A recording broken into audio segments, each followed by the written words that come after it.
మనకున్న తెలివితేటలకి ఏ వస్తువు ఎక్కడ పెట్టి ఏం మర్చిపోతున్నానో అస్సలు తెలీదు. బట్ అన్నీ ఉంటున్నాయి. నాకు కావాల్సినప్పుడు ఏది దొరకట్లేదు. అదేంటో అంటారు కదా, ఓవర్ నైట్‌లో స్టార్ అయిపోయారని. అలాగే ఓవర్ నైట్ మొత్తం సెర్చ్ చేసి నేనైతే ఆర్గనైజర్ ఆర్డర్ చేసుకున్నాను ఫ్లిప్‌కార్ట్‌లో. ఎలా ఉంటదో ఏంటో టెన్షన్ పడే లోపే సూపర్‌గా వచ్చింది. అసలు పైసా వసూలు అని చెప్పొచ్చు.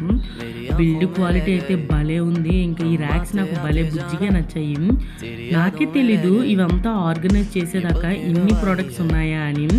బట్ ఫైనల్‌గా ఏదైనా కొత్తలో ముచ్చటగా ఉంటది కదా అని చెప్పి అన్నీ ఆర్గనైజ్ చేసేసాను. భలే నచ్చింది. మీకెలా అనిపించిందో కామెంట్ చేయండి. ఇలాంటి వీడియోస్ మరిన్ని కావాలంటే సబ్స్క్రైబ్ చేసుకోండి. Bye bye.